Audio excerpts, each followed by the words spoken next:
அது எந்த அளவுக்கு வந்துருச்சு அப்படின்னா பிரதமர் நள்ளிரவில் அவர் பேச வேண்டிய அவர் ஒரு காணொளி போடுறாரு.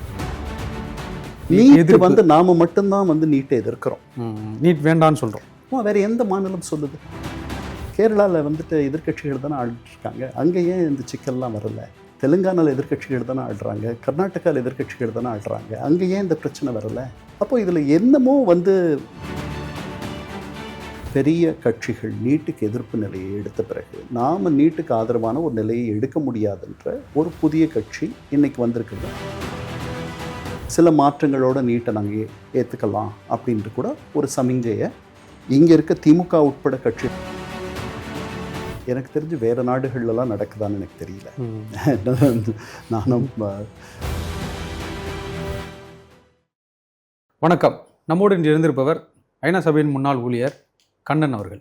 வணக்கம் சார். வணக்கம் ஃபீலிக்ஸ். சார், நீட் சம்மந்தமான அந்த வினாத்தாள் கசிவு அது மிகப்பெரிய அதிர்வலைகள்லாம் எதிர்படுத்திச்சு. மாணவர்கள் பயங்கரமாக போராட்டங்கள்லாம் இது சார்ந்து நம்ம பிரதமர் அவர்களே நம்ம இன்ஸ்டாகிராமுக்கு வந்துட்டாங்க. நீங்கள் எல்லோரும் இன்ஸ்டாகிராமில் பதிவு போடுங்க அப்படிங்கிற மாதிரிலாம் பிரதமர் பேசியிருந்தாங்க. அவருமே 2-3 ரீல்ஸ்லாம் போட்டிருந்தாங்க. அந்தளவுக்கு டெக்னாலஜி ஜென்சி கிட்ஸோட இணக்கம் ஆயிடுச்சா? அரசும் அந்தளவுக்கு இணக்கமாக வேண்டிய சூழ்நிலை ஆயிடுச்சா? இல்லை, மாணவர்கள் அல்லது இளைஞர்கள் ஒரு போராட்டத்தை கையில் எடுக்கிறதுன்றது ஒரு புதுமையானதெல்லாம் கிடையாது. குறிப்பாக தமிழகத்திற்கு அது ஒன்றும் புதுமையானது கிடையாது. 1965 மாணவர்கள் நடத்திய இந்திய எதிர்ப்பு போராட்டம் தான். அதுதான் பெரிய அளவில் இன்றைக்கி ஆங்கிலம் ஒரு இணை ஆட்சி மொழியாக தொடர்ந்து இந்தியாவில் இருக்குது அப்படின்னா அதற்கு அந்த போராட்டம் தான் காரணம். வேறு எங்கேயும் பெரிய போராட்டமெல்லாம் நடக்கலை. இந்த ஒரு இடத்துல நடந்த போராட்டம் மாணவர்கள் மட்டுமே. ஏன்னா திராவிட முன்னேற்ற கழகத்தினுடைய தலைவர்கள் எல்லாம் சிறைப்பிடிக்கப்பட்டிருந்தார்கள்.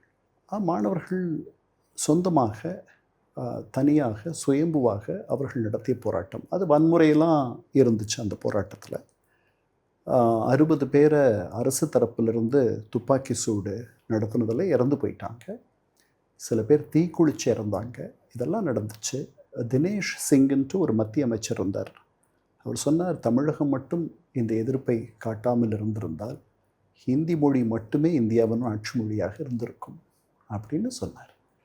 அதனால் மாணவர்கள் இந்த போராட்டத்திற்கு வருவது இது அவங்களுக்கு இன்னும் எளிமையாயிடுச்சு. இந்த ஊடகங்கள், இந்த இன்ஸ்டாகிராம் மாதிரியான செயலிகள், அது மூலமாக மக்களை நிகழ் நேரத்திலேயே நீங்கள் மற்றவர்களோட தொடர்பு ஏற்படுத்திக்க முடியும்ன்றது, தொடர்பு வெகு துரிதமாக அதே நேரத்தில் அந்த நேரத்திலேயே எல்லாம் பண்ண முடியும் அப்படின்றது, நாடு முழுக்க இந்த மாதிரி ஒரு போராட்டம் நடக்கும் பொழுது பார்ப்பதும் அதில் ஒரு ஈடுபாடு காட்டுவதும் இது எல்லாமே அவர்களுக்கு ஒரு பெரிய வரப்பிரசாதமாக, அதனால் இந்த இந்த இந்த காலத்தில் இருக்கக்கூடிய இளைஞர்களுக்கு அது கிடைச்சிருக்கு. தமிழகத்தில் ஏற்கனவே இந்த புரட்சி நடந்துருச்சு. ஆமாம், அதுதான் தவேகா. 40 வயது அப்படி சொல்கிறீங்க? ஆமாம், 40 வயதுக்கு உட்பட்டவர்கள், குறிப்பாக 25 வயதுக்கு உட்பட்டவர்கள் எல்லாரும் அது பின்னாடி, பெரும்பாலானவர்கள் அது பின்னாடி வந்துட்டாங்க. மௌனமாக நடந்துச்சின்னு சொல்லலாம் இதை. ஆமாம், அதை நீங்கள் நானெல்லாம் அதை பெருசாக புரிஞ்சுக்கல. ஏன்னா இது ஒரு ஒரு ஒரு முறை, ஒரு சிஸ்டம். அதற்கு எதிராக இருந்த கொஞ்சம் கொஞ்சமாக இருந்த அதிருப்தியும் எதிர்ப்பும் கொந்தளிப்பும், அது அதற்கு சரியான ஒரு கருவி கிடைச்ச பிறகு, அந்த கருவியை, அதுதான் தவேகா, அதுதான் முதல்வர் விஜய், அவர் கிடைச்ச பிறகு அவர் நம்முடைய காப்பாளர், நம்முடைய மீட்பர் அப்படின்ற எண்ணம் இந்த இந்த இளைஞர்களுக்கு அது அவர்கள் நடுத்தர வயதினருக்கு அதை கடத்தி, அதுக்கப்புறம் அதுக்கு மேலே சில பேரை, ரொம்ப மூத்தவர்கள், முதியவர்கள், அவர்களுக்கும் அது போய் எட்டி பெரிய ஒரு ஆரவாரம் இல்லாமல் இப்போ டெல்லியில் நடந்தது கூட முதல் 20 நாள் நீங்கள் கவனிக்கலையே, யாரும் கவனிக்கலையே. அது ஆமாம், யாரும் கவனிக்கல. அவர் இறந்து போயிடும். இல்லை, ஜூலை 20 நாடாளுமன்ற கூட்டத்தொடர் தொடங்க போகுது. அன்னைக்கு அவர் தொடர்ந்து உண்ணாவிரதம் இருந்தால் அது ஒரு உறுத்தலாக இருக்கும். அன்னைக்கு ஒரு பேரணி நாடாளுமன்றத்தை நோக்கி போகுது. இதெல்லாம் தான் அதை முக்கியப்படுத்துச்சு. 20 நாட்களாக அவர் உண்ணாவிரதம் இருந்தார். யாரும் அதை தொடர்பாக பேசலை, எதிர்க்கட்சிகள் கூட அதை பற்றி பேசலை. 15 நாளுக்கு பிறகுதான் அவர் ஒருவேளை தவறிடுவாரோ இந்த உண்ணாவிரதத்தில் அப்படின்ற ஒரு நிலைமை எட்டும் பொழுது தான் முதல்ல எதிர்க்கட்சிகள் அதை தொடர்பாக பேச ஆரம்பித்தாங்க. அதுக்கப்புறம் நாடாளுமன்ற கூட்டத்தொடர் தொடங்குச்சு. அது ஒருவேளை அன்னைக்கு தொடங்காத ஒரு 10 நாள் கழித்து தொடங்குற மாதிரி இருந்திருந்தா அந்த பேரணி நடந்திருக்குமா? இதெல்லாம் கவுண்டர் ஃபேக்சுவல்னு ஆங்கிலத்தில் சொல்லுவாங்க. அதாவது இதெல்லாம் நடந்திருந்தா இப்படி இருந்தா அப்படி நடந்திருக்கும், அப்படி நடந்திருந்தா இப்படி, அதெல்லாம் நமக்கு தெரியாது என்ன நடந்திருக்கும். ஆனால் அந்த சரௌண்டிங்கில் மக்கள் மத்தியில் அது இப்போ டெல்லியை சுற்றி மகாராஷ்டிரா முதல் 20 நாள் அப்படிலாம் ஒன்றும் பெரிய எங்கேயுமே இல்லை, எதுவும் இல்லை எனக்கு தெரிஞ்சு. அதை நீங்கள் பார்த்தீங்கன்னா பழைய ஊடகங்கள் அந்த அந்த உண்ணா நோன்பை அவர்கள் அதை படம் பிடிச்சிருக்காங்க. அதை பார்த்தீங்கன்னா கொஞ்சம் பேர் இருக்காங்க, சில இளைஞர்கள் இருக்காங்க. அதில் ஒரு பெரிய ஆரவாரம் இல்லை, அதை பற்றி அதை கவனிப்பாரற்று நடந்த ஒரு போராட்டமாகத்தான் அவ்வளோ நேரம் வரைக்கும் இருந்துச்சு. அதுக்கப்புறம் தான் அது தீப்பிடிக்க ஆரம்பிச்சது. அதுக்கப்புறம் பெரிய அளவில் அது கொழுந்து விட்டு எரிய ஆரம்பிச்சது. அது எந்த அளவுக்கு வந்துருச்சு அப்படின்னா பிரதமர் நள்ளிரவில் அவர் பேச வேண்டிய அவர் ஒரு காணொளி போடுறார். அப்புறம் இவர்களை தொடுவதற்காக ஒரு இன்ஸ்டாகிராம் தலைமுறையை எட்டுவதற்காக அவர் இன்ஸ்டாகிராமுக்கு வருகிறார், சொல்கிறார். அப்புறம் இந்த பதவி விலகல் முதல்ல நடந்திருந்தா உங்களுக்கு இந்த போராட்டத்திற்கான ஆக்சிஜன் முடிஞ்சு போயிருக்கும். அப்பவுமே இருந்திருக்காது, ஒன்றுமே இருந்திருக்காது, கண்டிப்பாக இருந்திருக்காது. இல்லை அவங்க எல்லா எம்பி எம்எல்ஏக்களும் வாங்கங்கிற அதெல்லாம் அவங்க சொல்லியிருந்தாங்க. மாணவர்கள் சார்பாக எம்பிக்கெல்லாம் எங்களுக்கு ஆதரவு கொடுங்க அப்படின்னு சொல்லியிருந்தாங்க. அதுக்கப்புறம் இங்கே தமிழ்நாட்டில் இருந்து திருமாவளவன், அப்புறம் திமுக கட்சியில் இருந்தெல்லாம் நிறைய பேர் எல்லாருமே போயிருந்தாங்க. ஸோ அதுக்கப்புறம் ஒரு வேளை தீவிரமடை இல்லை நான் நினைக்கிறேன் ராகுல் காந்தி தலையிட்ட பிறகு அவர் பிரதமருடைய இல்லத்திற்கு வெளியில் ஒரு மறியல் போராட்டம் நடத்துவேன்னு சொல்லி அவர் கைதான பிறகு தான் நம்ம தமிழக முதல்வரே அதற்கப்புறம் ஒரு பதிவை போட்டார். இங்கிருந்து தமிழக நாடாளுமன்ற உறுப்பினர்கள் போய் அதற்கு வலு சேர்த்தார்கள் அப்படின்றது ஓரளவில் உண்மையாக இருக்கலாம். எனக்கு தெரிஞ்சு ராகுல் காந்தி அதில் தலையிட்ட பிறகு தான் அதற்கு ஒரு பெரிய ஒரு ஈர்ப்பு, அது தொடர்பான ஒரு கவனம் கிடைச்சதுன்னு நான் நினைக்கிறேன். அதுதான் தமிழ்நாட்டில் முன்னாடியே ஆரம்பிச்சிருச்சின்னு சொன்னீங்கல்ல, இப்போ அந்த நீட் எதிர்ப்புங்கிறது தமிழ்நாட்டில் இல்லை, நீட் பேன் பண்ணணும். 1,00,000 பேர் எழுதுகிறாங்க ஃபீலிக்ஸ். ஆமாம், ஒரு நீட் தேர்வு 1,00,000 பேர் எழுதுகிறாங்க. 1,00,000 பேர் தொடர்புடைய 1,00,000 குடும்பங்கள் தொடர்புடைய ஒன்று. பல கோடி, எனக்கு தெரிஞ்சு 2 கோடிக்கு மேலே அட்டைதாரர்கள் மட்டுமே இருக்கிறார்கள். குடும்ப அட்டை அந்த தகுதியின் அடிப்படையில் 2 கோடிக்கு மேலே இருக்காங்க. இதில் 1,00,000 குடும்பங்களை பற்றி நம்ம பேசுகிறோம். நீங்கள் கணக்கு போட்டு பார்த்துங்க, அது எப்படி ஒரு வெகுஜன இயக்கமாக மாறும்? நீங்கள் உடனே என்ன கேட்கலாம், ஜல்லிக்கட்டு எப்படி மாறுச்சு?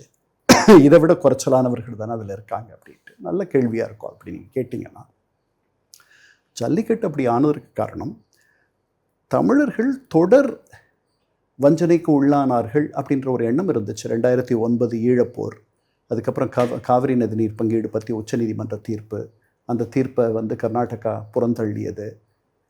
இந்த இந்திய ஒன்றியம் அப்படின்றது மேலேயே ஒரு அவநம்பிக்கை, தமிழர்களுக்கு தொடர்ந்து ஒரு மாற்றாந்தாய் மனப்பான்மையோடு மற்ற மத்திய அரசுகள் நடப்பதாக ஒரு எண்ணம், இதெல்லாம் சேர்ந்து ஜல்லிக்கட்டு வடிவில் வெடிச்சது. அவ்வளவுதான். அதனால தான் இங்கே பெரிய அளவில் நீட் நாம மட்டும்தான் நீட்டை எதிர்க்கிறோம். நீட் வேண்டான்னு சொல்கிறோம். ஆமாம், வேற எந்த மாநிலம் சொல்லுது? கேரளா சொல்லுதா? தெலுங்கானா சொல்லுதா? எதிர்க்கட்சிகள் ஆளுகின்ற எந்த மாநிலம் நீட்டை தமிழகத்தை தவிர வேண்டாம்னு சொல்லுது? வேறு யாருமே சொல்லலை. நம்ம 29 பேருக்கு எதிராக நீங்கள் ஒருத்தர் மட்டும் சொன்னீங்கன்னா அப்போ அந்த நியாயம் எப்படி ஒலிக்கும்? அதில் பெரிய நியாயம் இருப்பதாக மற்றவர்கள் எப்படி எண்ணுவார்கள்? இங்கே மட்டுமே நீட் தற்கொலைகள் நடக்குது. இங்கே கிராமப்புற, இதுதான் அதிகமாக நகர்மயமாக்கப்பட்ட ஒரு மாநிலம். இங்கே இருக்கக்கூடிய சிக்கல்கள் இந்த இந்திய ஒன்றியத்தில் வேறு மாநிலங்களில் எதிரொலிக்கவில்லை என்பது ஒரு விந்தையாக இருக்கு எனக்கு. இல்லை, அதான் அவங்க அதுக்கு என்ன சொல்லுவாங்கன்னா, இப்போ குஜராத்தில் அந்த ஒரே சென்டரில் இருந்து 200 பேருக்கு மேலே அதுவும் ஃபர்ஸ்ட் கிளாஸில் பாஸ் ஆனாங்க. இல்லை, கேரளா சொல்லுங்க, குஜராத்தை விட்டுருங்க. குஜராத் அவங்க இஷ்டப்படி நடத்துகிறாங்க, அப்படியே ஒத்துக்கிறேன் நான். கேரளாவில் எதிர்க்கட்சிகள் தானே ஆடிட்டுருக்காங்க, அங்கே ஏன் இந்த சிக்கல்லாம் வரல? தெலுங்கானாவில் எதிர்க்கட்சிகள் தானே ஆடுறாங்க, கர்நாடகாவில் எதிர்க்கட்சிகள் தானே ஆடுறாங்க, அங்கே ஏன் இந்த பிரச்சனை வரலை? அப்போ இதில் என்னமோ வந்து we are not in syncன்னு தெரியுதுல்ல. இந்த இந்திய மெயின் ஸ்ட்ரீம்னு சொல்கிறோம்ல, தேசிய நீரோட்டம்ன்ட்டு, அதை தேசிய நீரோட்டம்னு எடுத்துக்கிட்டோம்னா அந்த நீரோட்டத்திலிருந்து நம்ம கொஞ்சம் விலகி இருக்க மாதிரி தானே இருக்குது. அதனால தான் அது ஒரு வெகுஜன இயக்கமாக மாறலைன்னு நான் நினைக்கிறேன். இல்லை, புதுசாக வந்த கட்சி தாவேக்காவுமே நீட்டை எங்களுக்கு ஒழிக்கணுங்கிற ஸ்டேஜில் பேசிகிட்டு இருக்காங்கல்ல. இல்லை, அது அது அது கச்சத்தீவை மீட்போம்னு இருக்கிறதா அவ்வளோதான். அதை தாண்டி வேறு இப்போ அந்த அரசியலில் அப்படியே ஒட்டி போகணும்னு நினைக்கிறாங்க, அவ்வளோதான். அது அதாவது தமிழ்நாட்டில் ஊறி போயிடுச்சு அப்படின்னு நினைக்கிற மனநிலை தான். இல்லை, இங்கே வந்து நீட் வேண்டாமன்ற ஒரு எண்ணம் வந்து 2 திராவிட கட்சிகளுக்கும் இருக்குது. அதில் திமுக ரொம்ப தீவிரமாக அதை சொல்லுது. அவர்கள் தீர்மானம் நிறைவேற்றியிருக்கிறார்கள். ஜெயலலிதா அம்மையார் காலத்தில் 1 ஆண்டோ 2 ஆண்டோ அதுக்கு விலக்கு கிடைச்சிது. அதற்கு காரணம் என்னென்னா 2 காரணம். அது வந்து நீட்டினுடைய தொடக்கம், அதுக்கு பிறகு அது ஜெயலலிதா அம்மையார். அதற்கு பிறகு அப்போ வந்து வேறு சில மாநிலங்களும் நீட்டுக்கு வேறு சில காரணங்களாலே எதிர்ப்பு தெரிவித்தன. அதெல்லாம் கடந்து வந்துட்டோம். இப்போ நம்ம இன்னைக்கு நீட்டு பழகி போயிடுச்சு எல்லாருக்கும், தமிழ்நாட்டில் இருக்க ஒரு சில பேரை தவிர. 2 பெரிய கட்சிகள் நீட்டுக்கு எதிர்ப்பு நிலையை எடுத்த பிறகு நாம் நீட்டுக்கு ஆதரவான ஒரு நிலையை எடுக்க முடியாதுன்ற ஒரு புதிய கட்சி இன்னைக்கு வந்திருக்கிறது. அது பின்னாடி அவங்க மறுபரிசீலனை பண்ணலாம், அல்லது நீட்டில் சில மாற்றங்களோட நீட்டை நாங்கள் ஏற்றுக்கலாம் அப்படின்ட்டு கூட ஒரு சமிஞ்சையை இங்கே இருக்க திமுக உட்பட கட்சிகளே சொல்லலாம்.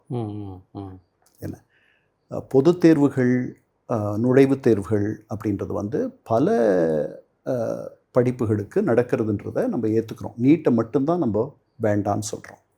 அதில் அதற்கான காரணங்கள் நம்ம இங்கே போட்ட அந்த பழைய நீதிபதியினுடைய அந்த அறிக்கை வந்து என்னெல்லாம் அதில் இருக்கக்கூடிய பிரச்சனைகள்னு சொல்லிச்சோ அதில் பெரும்பாலானவற்றை மத்திய அரசு சரி செய்து விடுமானால் நம்ம நீட்டை எதிர்க்க வேண்டிய அவசியம் இல்லை. நம்முடைய பிள்ளைகள் இன்னும் நல்லா கூட பரவலாம். ஸோ அது இல்லை, அவங்க திமுக சார்பாக குற்றச்சாட்டு வச்சது 60% 48%, 45% குறைஞ்சிச்சு கிராமப்புற மாணவர்களுடைய இது. அதே மாதிரி நகர்ப்புறத்தில் இருக்கவங்க 38% 50% நீட் வந்த பிறகு அதிகரித்தாங்க. ஸோ கிராமப்புறங்களிலிருந்து வர்றவங்களுடைய மருத்துவ கல்வி படிப்பு வந்து ரொம்ப தடைப்பட்டுச்சு அப்படின்னு தான் அந்த குற்றச்சாட்டை வச்சாங்க. அதனால தான் நாங்கள் வேண்டாம்னு சொன்னோம். அதுதான், அதை ஒருவேளை அவங்க சரி செய்கிறாங்க, அதை சரி செய்ய முடியும் அப்படின்னா அதுக்கு வழிகள்லாம் கண்டுபிடிச்சிட்டா ஒருவேளை இந்த நீட் எதிர்ப்பு தமிழகத்திலும் மறைஞ்சு போயிடும்னு நான் நினைக்கிறேன். காலப்போக்கில் அது மக்களே அதை சரி பண்ணிப்பாங்க. அப்படியாது இல்லை, இந்த நீட் எதிர்ப்பு என்பது வெகுஜன எதிர்ப்பு இல்லை என்று நான் சொல்லுகிறேன். அது வந்து ஒரு அரசியல் எதிர்ப்பு. அந்த அரசியல் எதிர்ப்பை இன்னும் தன்னை நிலைப்படுத்தி கொள்ளாத ஒரு புதிய அரசு அதிலிருந்து வழுவ விரும்பலை இப்போதைக்கு. அப்படித்தான் நான் நினைக்கிறேன். இப்போ அவங்க புதுசாக ஒரு கமிட்டி அமைச்சிருக்காங்க மத்திய அரசு. ஐஐடி அவர், அப்புறம் நந்தன் நிலக்கேணி வந்திருக்காரு, அவங்களெல்லாம் அமைச்சிருக்கிறாங்க. ஒரு இதுவும் பில்லும் பாஸ் பண்ண போகிறாங்க. அது சார்ந்து எவ்வளவு நாள் சிறை தண்டனை, ஃபைனு அந்த மாதிரிலாம் பாஸ் பண்ண போகிறாங்க. இது எந்த அளவுக்கு அந்த தேர்வு வினாத்தாள் வந்து கசியாமல் இருக்கிறதுக்கு எந்த அளவுக்கு உதவும் இது? அதாவது இந்த வினாத்தாள் கசிவு என்பது எனக்கு தெரிஞ்சு வேறு நாடுகள்லாம் நடக்குதான்னு எனக்கு தெரியல. நானும் எவ்வளவோ நாடுகள்லாம் போயிருக்கேன். இது இங்கே மட்டுமே நடக்கிற ஒரு, அதனால் நம்ம மனிதர்களிடத்தில் இருக்கக்கூடிய குறைபாடுகள் அது இந்த மாதிரியெல்லாம் நடக்குது. இந்த தேர்வு கசிவு, வினாத்தாள் கசிவு என்பது இதுக்கு பிறகு வரக்கூடிய சீர்திருத்தங்கள் மூலமாக வந்து நிறைய குறைய வாய்ப்பு இருக்குது. அது நடக்கவே நடக்காதுன்னெலாம் சொல்ல முடியாது. இல்லை, அதான் அவங்க இன்னும் மத்திய அரசுலேருந்து குற்றச்சாட்டு எங்கேயும் வச்சுருந்தாங்க. தமிழ்நாடு டிஎன்பிசியில் நீங்கள் என்ன பண்ணீங்க, அங்கேயுமே வினாத்தாள்லாம் கசிவாயிடுச்சு. அதுதான் சொல்கிறேன், மனிதர்கள், குறைபாடுடைய மனிதர்கள் மிக முக்கிய பதவிகளிலும் அதிகாரத்திலும் இந்தியா முழுக்க இருக்கிறார்கள். எல்லா நாட்டிலையும் இருக்காங்க. இங்கே கொஞ்சம் கூடுதலாகவே இருப்பதாக எனக்கு தோன்றுகிறது. அப்படின்னா இப்போதைக்கு திமுக அல்லது தமிழ்நாட்டினுடைய நிலைப்பாடு நீட்டை பேன் பண்ணணும் அப்படிங்கிறது நடக்க வாய்ப்பு இல்லை, அப்படி தானே? கச்சத்தீவை மீட்போம் என்பதும் நீட்டை தமிழ்நாட்டுக்கு மட்டும் விலக்கு கிடைக்கும் என்பதோ அல்லது நீட்டினுடைய அத்தியாயம் அதற்கு ஒரு முடிவு வந்துவிட்டுச்சு அப்படின்றதோ எல்லாம் ரெண்டும் ஒன்று தான் நான் நினைக்கிறேன். சரி, உங்களுடைய கருத்துக்களை தெளிவாக முடிச்சதுக்கு ஒரு நன்றி சார்.